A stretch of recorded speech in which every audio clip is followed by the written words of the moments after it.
เอาหน่อยไหม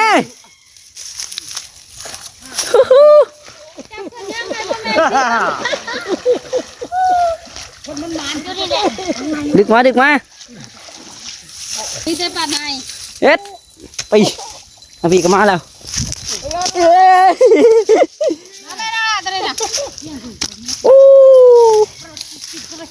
นี่ใช้ขู่เขาไปลงขู่เอาของกันพี่น้องนี่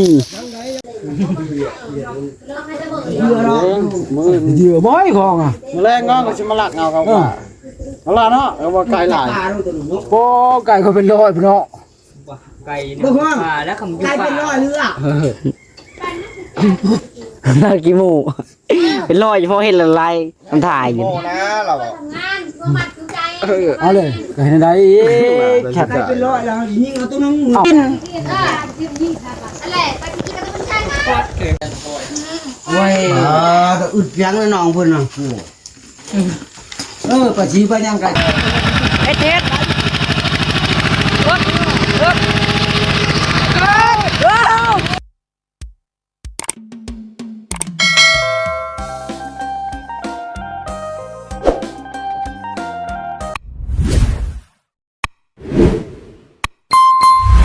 ไปพี่น้องเอ้ย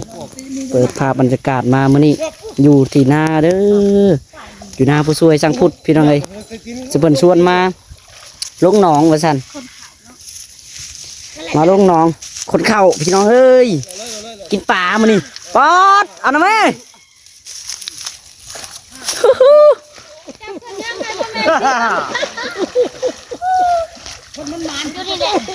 ดึกมาน้องหลาบริลงดอกพี่น้องไงถ้าเก็บมาแล้วพี่นี่พี่จะปัดไหนเอ็ดไปพี่ก็มาแล้ว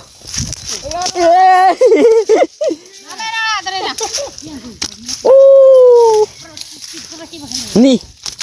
ใช้ขู่เขาไปลงขู่เอาของกันพี่น้องนี่โอ้ยต้องมาแล้วทุกคนวันนี้เต็มคล้องแน่นอนนี่เอาสบายดีผู้ช่วยพี่น้องเลยโดยสวัสดีเด้อมาเบิ่งบรรยากาศนำกันพี่น้องเนาะบ่เห็นอยู่เฮือนนำมาเบิ่งอยู่หน้าบาทดิมื้อนี้มาโอ้โตย่อเบิ่งชาพูดสิลุงจ้ะมีฮอกระมานแล้วอ่ะมาอีกแล้วบ่ทางนั้นเลยได้แล้วนี่ลงจับขึ้นไปให้กินลงหลายละได้แล้วบ่โอ้โทษอะไรกินใช้จะมาก่อยสิต้มสิก้อยก็แล้วแต่เนาะโอ้ยมีหอมมืดแม่เรียบร้อยไปกินบ่บาทนี่ไอ้กันตำเลยพี่โล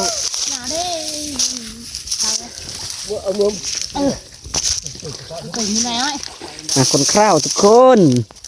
กินดิทำลองจ้ะลองกินนะก็รออยู่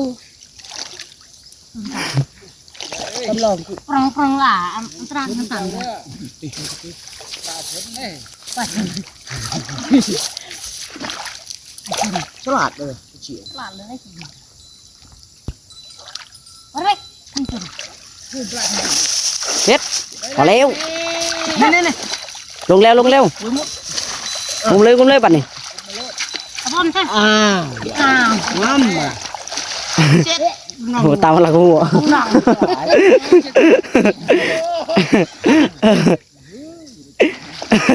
เช็ดก่อนแล้วเนาะยันมาออกจากเนาะประมาณเลยแบบนี้คิดดอกเนี่ยประมาณดอกเขาก็ยังประมาณนี่มันบอกบืนจับบอกนี่เอาอีกเช็ดตรงหลังจ้ะมีรู้ได้เปิดรู้ได้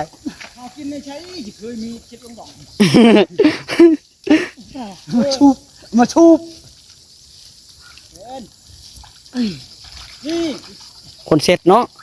เช็ดเลยเดี๋ยวนี้จุฬาตัวจุ่มเนี่ยทากลางเลยเว้ยทากลางมันขึ้นให้หน้าบ่แหละลงปู่ยังให้น้ำให้หน้าปู่ละ เอานี่นะพี่น้องจ้า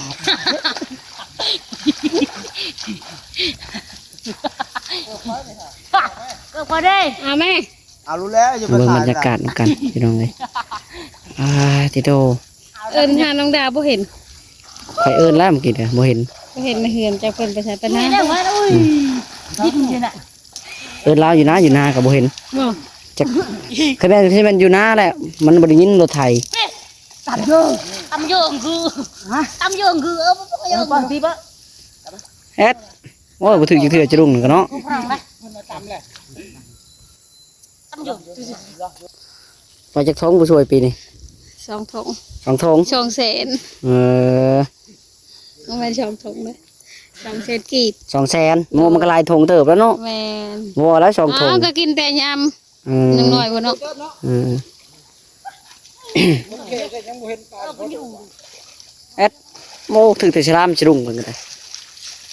เอายังกินไปถือพ่อแม่พี่น้องมึงแน่พุ่นงัวเข่าเต็มโตเลยพุ่น ขาดฟืงอยู่เนาะ กันปลาเข่าก็คือตาบอดเลยค่ะ ได้ยักษ์ซอบผู้ช่วยปีนี้ ใส่30 บาท ได้30ปลายอันนี้บ่นา แม่น เออ นี่แหละ นี่แหละพี่น้องไอ้นา เอาไปเลยรอไม่อะไร ย้อนนะแม่ ยอดแม่ช่างพูด ย้อนไว้จะพูดอ๋อไปสิเตรียมย้อนกันเนาะเฮ็ดอึด เซ็ตมีแต่คิดลาม มีจัด น้ำอ้อยได้โอ้ตีอันรอดจะบ่ทันไหน ไล่มาเลย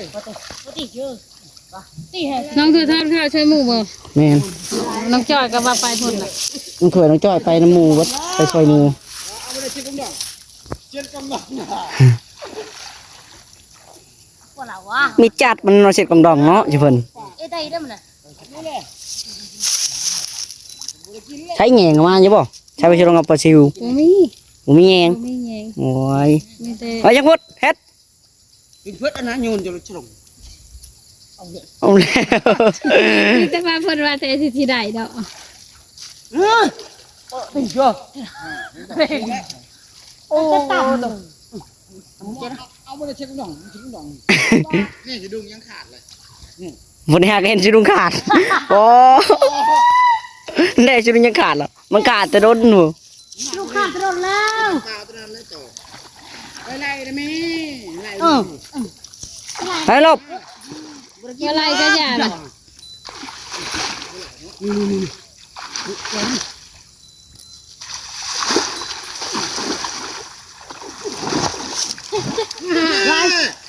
เฮ็ดโอ้ตะคุณมานแล้วพง เคี้ยแล้วดูว่าข้าแม่สิดู ชิลุงขาดได้มานเนาะ ลูกตาตาบอดนะมา ข้ากับคนมาเนาะ ดึกมาเลย บ่เทิงเซ้ยล่ะเฮ้ย ไปเอาผู้สวยเจ้า เออเออเฮ้ยผู้สวยไปเก็บนะโอ้ยผู้สวยก็ไม่ได้ลงนะผู้สวย ปลุกคอปลุกคอปลุกคอปลุกคอ โอ้ยพอแล้วนะพระจิจมมันบริกินฮะท่านนี้จะกินก้อยปลาซิวเนาะโอ้ยดีแล้วมากินตัวนี้ก่อนป้าหน้าอีกมาเอาก้อยปลาซิวเนาะจังพูด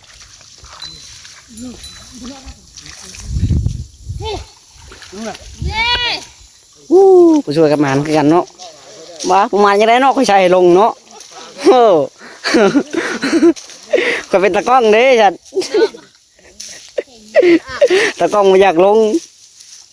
หน่อยพี่น้องเอ้ยมากินแลบ แม่นเอา ต้องราบได้ตัวนี้นะแซ่บนี่นะนี่ ให้เป็นตำ ทันบ่ มันไม่พูดมึงได้หมดไปไงพันเลยก็ปั่นผมคอยเห็น ไงไว้พี่น้องไอ้น้องตัวนี้เนาะมันให้หน้าเดิ ถ้าลาข้าวมันก็นะฝนตกเราเลิกเสียเลย พอกินแล้วก็พอขึ้นเป็ด โอ้ยตากินเน็บยาเก่าเลย ใส่นั่นเลยใส่นั่นเอาไว้ใส่กระเป๋าก็ได้ โอ้ปั่นไง ไปปั๊บ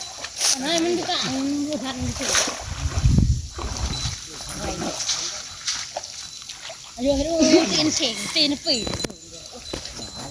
ไปพี่น้องเลยขึ้นบาทนี่ถ้ารันอย่างนี้ปี๊บอยู่ฮู้ฮู้ไปเฮาไปขึ้นโอ้โอ้ยขึ้นมาโว้ย พอแล้วโดนเยอะ ผู้ช่วยยังมาหมดแล้วพอแล้วเราอะ เอาลายแต่ลายตูแล้วเนาะ พอกินแล้ว พอกินแล้วไม่ยอมกินอีกกระเทือ ไปช่างพุทธอ๋อตัว ไปเลยสิบเอ็ด เฮ้ยพี่เพิ่งรู้ผู้ช่วยไงเนาะตัวนี้โอ้โหไม่ธรรมดานะเนี่ยตัวใหญ่เติบสำแขน นี่พี่น้องเลยโอ้ยจังพุดก็มีกันว่าจังพุดกะคนละไม้คนละมือเนาะไอ้สัน มากันนะโน่น สำนีแหล้วเนาะธรรมดาแล้วนี่เขานะทอแต่มันบ่หลายซื่อธรรมดาแล้วต่อเพื่อนแบบนี้เลยเจอเข่าควายยังเต็กอีกทียังว่าโอ้ยยังเด้ตรงหน้าใช่ได้เข่าอยู่บ่ปีดิดีแล้วได้หมด60-70นะ ได้อีกหนึ่งก็ได้ครับได้ไหมจะได้บ่เบน ปะ มันคือแดงครึ่งหนึ่งขาวครึ่งหนึ่ง มันยังตัวนี้บดปลามันก็บุเกี่ยว ก็แก่ตอนนะ เออ มันจะมาหูดเอา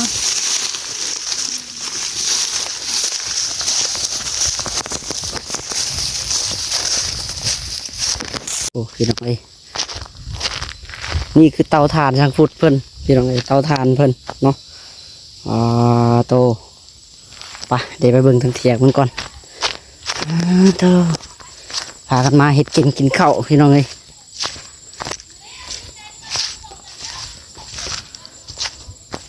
เขาเพิ่นเนาะ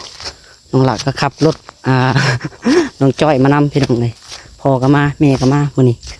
มากินปลาอยู่พี่น้องเอ้ยกินปลาแล้วก็ขนเข่าซอยเพิ่นเฮ้ย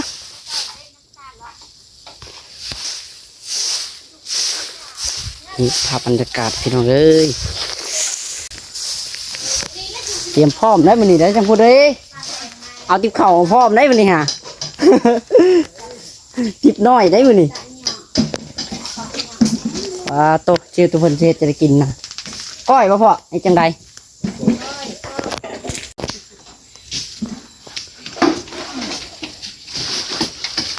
โตเถียงหน้าเพิ่นอยู่กลางดงนี่เนาะ เอฟซีชิโร่ ได้ใช่ไหมสิ ว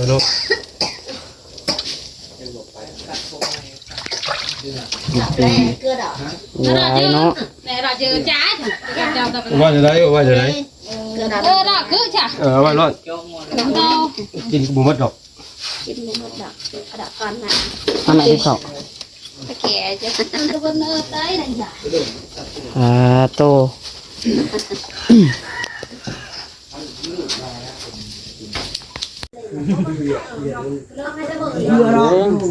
เหยื่อบ่อยของอ่ะ มาแรงงอก็จะมาลักเงาเขาว่าเอาละเนาะเอาว่าไกลหลาย โอ้ไก่เขาเป็นร้อยพี่น้อง ไก่เนี่ยปลาแล้วคำยุ ไก่ ปลา เป็นร้อยเรือ น่ากี่หมูเป็นรอยเฉพาะเห็นละลายมันถ่ายอยู่ โง่นะเราอะ งานก็มัดกุญแจ เอาเลยไก่ในใดไก่เป็นร้อยแล้วยิงเอาตัวนึงเอ้าเดี๋ยวนับเบิ้งกลับไปกันมาทำบุเชื่อคอยฮะ ไก่2 โตก็ฮอด100เนาะ จังกี่ขั้นนับ เออ กินได้ไง กิน อะไรไปกินกับมันใช่ไหม โอ้ฉันก็อันเดียว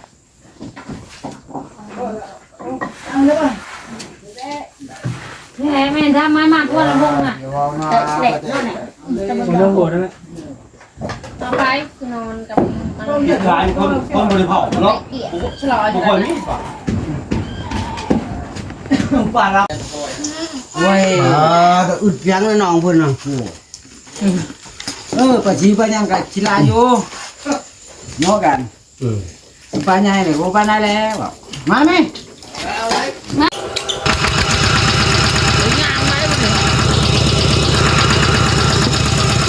พี่น้องเลยเมื่อกี้เนี่ยบ่ได้ถ่ายคลิปตอนกินข้าวเพราะว่าบ่มีขากล้องเนาะบ่ได้เอาขากล้องมา อะไรไปเอ้ยมือปลาอะไร แลนปลาโนกมันต้องเลย ค่อยชึ้งตอนยางกำลังอ่ะเล่นเลยแน่ขึ้นไปรุ่นเข้าใจห้อนไหมรุ่นกันนะ ไป โอ้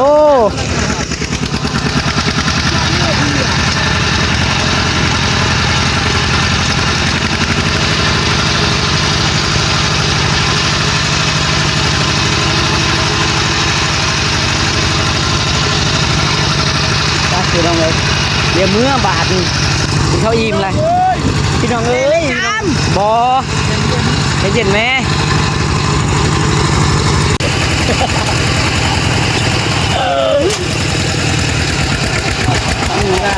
มีการนึกใจอย่า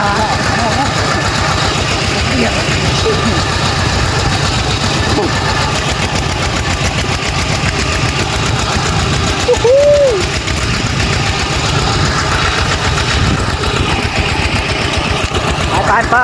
ผมเขาเมื่อกันเฮา โบไปหาเพื่อนใส่เดี๋ยวนักเลยตาจอกนี่เพื่อผมเลย ไปไปจะลงจะดม ใช่นี่ละ บอกขาไว้ขาก็จะลงแล้วบนลงแล้วเนาะ ว่า คอยดีคอยไป ไอ้ไว้ เอาเร่งแล้วไปจะคอยเนาะคอยไปขึ้นได้จังเลยเนาะโอ้มันขึ้นนาลีได้อยู่กันคอยเนาะเอ็ดรถโอ้เก่งกว่ามันเก่งมันต้องรถแล้วมันเห็ดโอ้ตู้เจ็บแข่งได้พี่น้องเอ้ยเจ๊ตำแข่งเต็งเมื่อกี้นะโอ้โหแข่งแน่มันเห็ดมันต้องรถเนาะยังเห็ดค่อยเบาก็ได้นะทางอย่าง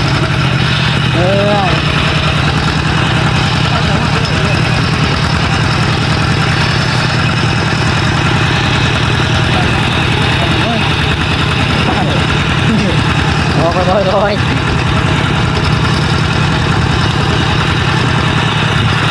เฮ็ดไปกันเลย ต้องกันผู้บนธนัดแน่เขาละหัวได้กันเลย โอ้ยลงมือทันก็บึงกว่า แล้วก็ผู้บน เขาขโมยนี่เนาะลิฟต์นู่นแหละตั้งนู่นแหละตั้งเขมรแหละค่อยกดคุ้ม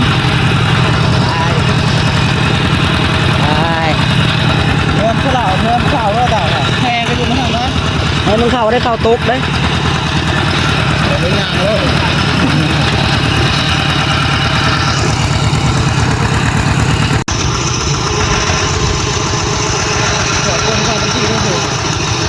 เอาเพื่อนแล้วพี่น้องเอ้ยเอาเงินพี่น้องเอ้ยแล้วเด้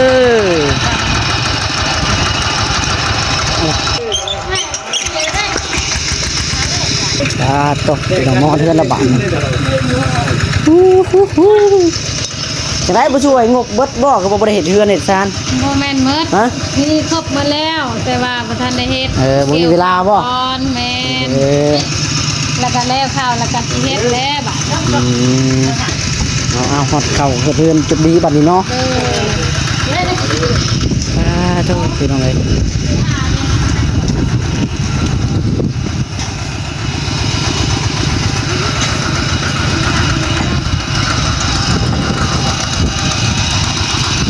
กว่าจะถึงบ้านนะเนี่ย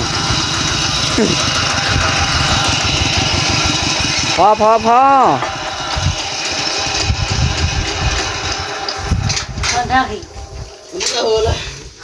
ครื่องมันแห้ง ติดแปะ จับเนาะปลาเนาะ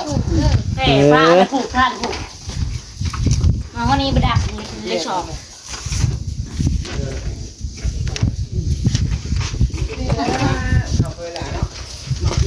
ข้าวเช้าชอบ ยังสร้างสี่โอ้ย สบายดีไหมชาวพุทธนี่ คนมาแตหน้าวะเนาะสบายดี สบายดี ย่อเข้าหน้าไว้ยิ้มยังอยู่ในเนาะ ชาวพุทธนี่เห็นบ่ ยิ้มน้อยยิ้มใหญ่อยู่นี่บ่แม่ข้าวช่วยกันได้ไหม ให้มาหมด พอใช้ชนช่อง ใช้ฮอตชามกู ผมเก่งให้ใส่ไปเลยเลยแล้ว เอามาสิลองเบิ่ง ลองชามบอก ช้อนชามอะไรสร้างสี่ชาม โอ้หนังนัก นั่งเอาขนาดนี้เนาะ สบายดีได้ป่ะปลาลุงน่ะสบายดีปลาลุงอ่ะ อ๋อตัวสวัสดีอยู่ที่คลิปเก่าผู้ช่วยเอ้ย เก่า ตั้งแต่อยู่หน้าผม เอามีสัญญาณเนาะ บอกว่ามีสัญญาณก่อยกับบริจาคทายยาวหลายแบตชิเบิร์ตนะอันนี้ก็แบต10%นี่ เยอะหนัก สุดท้ายแน่บ่ได้ทายแน่เด้อ ได้เข้าลายชาวพุทธ มาเลยช่องเลย ข่าวชาไปชอบก็มาหลายโอ้ยหมูให้ลายลอยจะไปบุเนาะ คนได้นอนนาแล้วเนาะคนนาได้นอนนา กันได้กันนี่เนาะ ไปชอบทั้งกระปุก อ้า ก็ วพี่น้องเลย บุญดี อ๋อต้องเข้าเบิ่งข้างในก่อนนี่แหละเนาะเข้าเพิ่น นั่นแหละ โอ้ยสำนีก็ได้เขาปลูกกันยังอยู่นี่เบิดแล้วว่ะรวมกันหมดเลย แม่ไม่ได้น่ะล่ะ ปูน นั่นแหละตามที่กฎหมายเอาข่าวเอายังขึ้นไว้แล้วก็สิดำเนิน เฮ็ดเวียกกับบัดนี้เนาะ โดย เถอะออกมานอกก่อนมันมืดโพดหั่นฮะ รีวิวเรื่องครัวนี่เด้อ โอ้ยข่อยมาชอบมึงอยู่ข่อยนะข่อยมาจอบคู่มืออะไรรีวิว มื้ออื่นก็เฮ็ดแล้ว ข่อยมาจอบคู่มือบ่เห็นเจ้าอยู่มามือข่อยถ่ายคลิปช่องเบิ่งคู่มือ บอก บ่เห็นเจ้าอยู่เนาะโตพี่น้อง นี่แหละ เอาซะ แต่ละติดแล้ว โดยโอเคซะบัดนี้ก็ได้สำหรับคลิปนี้ข่อยขอจบได้ผู้ช่วยบัดนี่บ่ต้องซับเบิ่งล่ะจบคลิปก่อนพาไปหั่นแหละเดี๋ยวจะได้ย่อดอก ไปโอเคพี่น้องสำหรับคลิปนี้ก็สิขอโตวไปก่อนพี่น้องเลยจังไดก็อยู่ดีมีแฮงเบิดสุขทุกคนนะพี่น้องเนาะเอาสบายดี